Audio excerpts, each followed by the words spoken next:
আর সুযোগ দেওয়া সম্ভব হচ্ছে না। সে পরপর 3বার ফেল করেছে পরীক্ষায়। তার এই অমনোযোগিতা আমাদের স্কুলের বাকিদেরও বিপদগামী করবে। দেখুন, আমি নিজেও একজন বাবা। আমার আপনার মতো আরো অনেক বাবা তাদের সন্তানকে এই স্কুলে দিয়েছে তাদের একটা সুন্দর সুনিশ্চিত ভবিষ্যতের জন্য। এখন তার জন্য যদি আমাদের বাকি বাচ্চাদের পড়ালেখা ঠিক মতো না হয়, তাহলে আমি বাকি বাবাদেরকে কি বলবো আপনিই বলেন।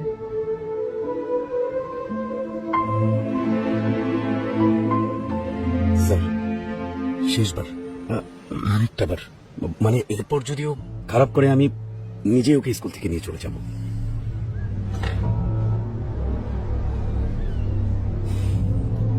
ঠিক আছে, শেষ সুযোগ।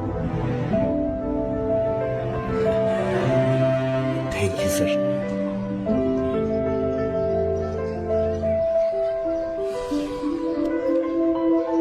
চল।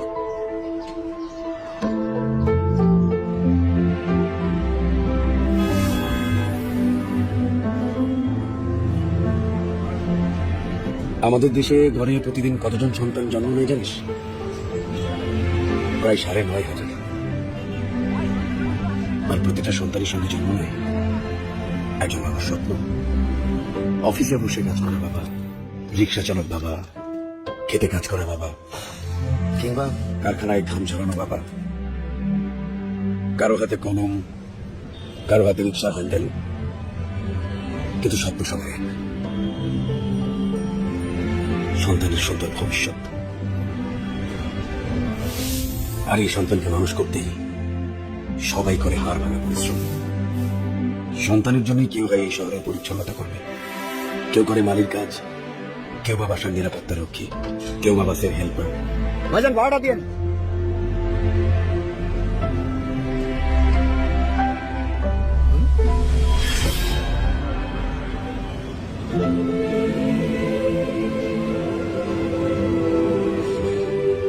পার্বত্য চট্টগ্রামে যখন ছিলাম, অপারেশন দাবানলে শান্তি বাহিনীর গুলিতে ডান হাতটা হারিয়েছিলাম। ডান হাতটা চলে গেলেও জীবন তো আর যায়নি। জীবনটা চলে গেলে এই সত্যটাকে তো আর বড় করতে পারতাম না। না ভাইজান, আপনারটা ভাড়ালো মনে আমি।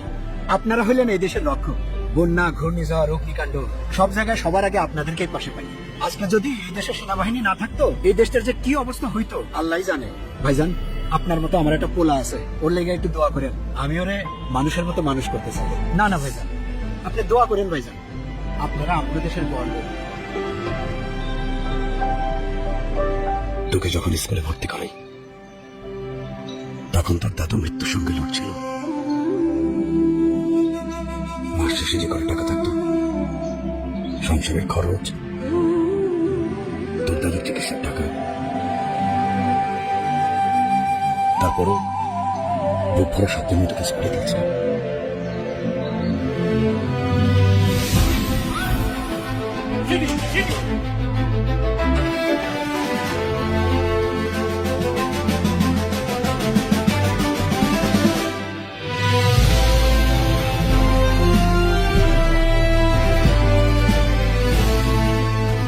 সেনাবাহিনীতে থাকতে মানুষের সম্মান পেতাম ঠিকই, কিন্তু আমাদের মাইনে ছিল খুবই সামান্য।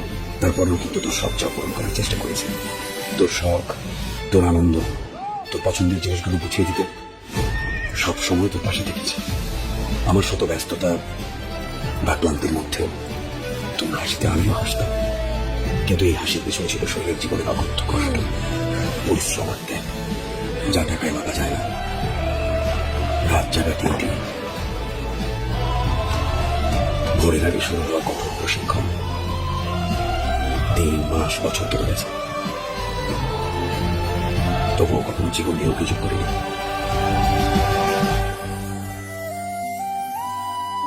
কারণ আমার 2টা বিয়ে ছিল। তোকে নিয়ে আমার স্বপ্ন আর দেশের প্রতি ভালোবাসা।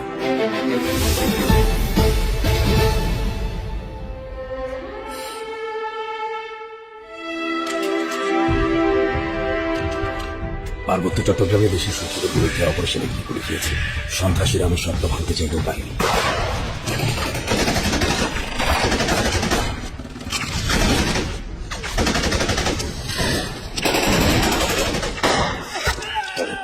ইউনিফর্মটা ছাড়তে হয়েছে।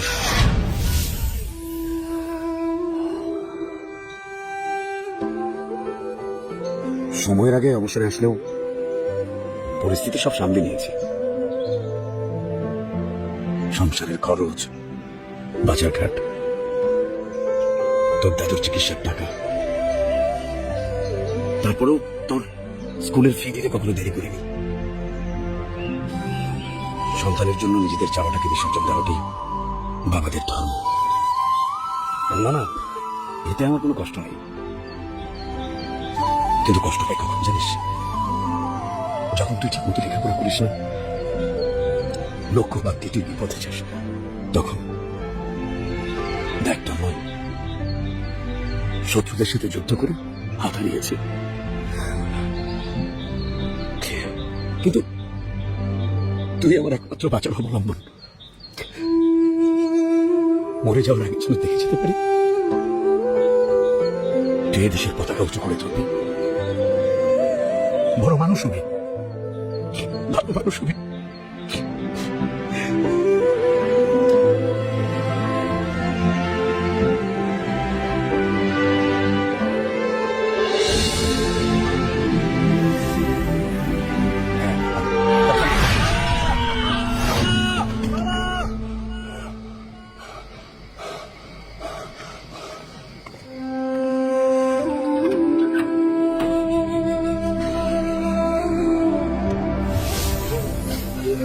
কি কি হয়েছে রে পাগল?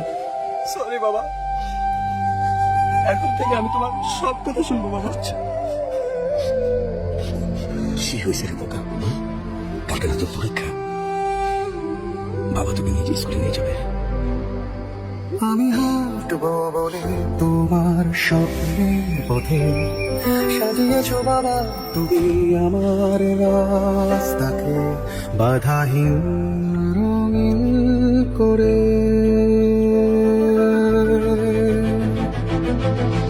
অবহেলা নয় আর কখনো বাবা, শপথ নতুন করে তোমার নির্ঘুম রাতে দোলায় কিনবো স্বপ্ন যত তোমার এই শহরে। করবে না তুমি নতুন প্রত্যয়ে, আমি হাত দেব না তোমার স্বপ্নকে কখনো। নতুন সূর্য আমাদের দিগন্তে উঠেছে নতুন বার্তা নিয়ে। চলো ফিরি ফিরে আসি স্বপ্নের পথে।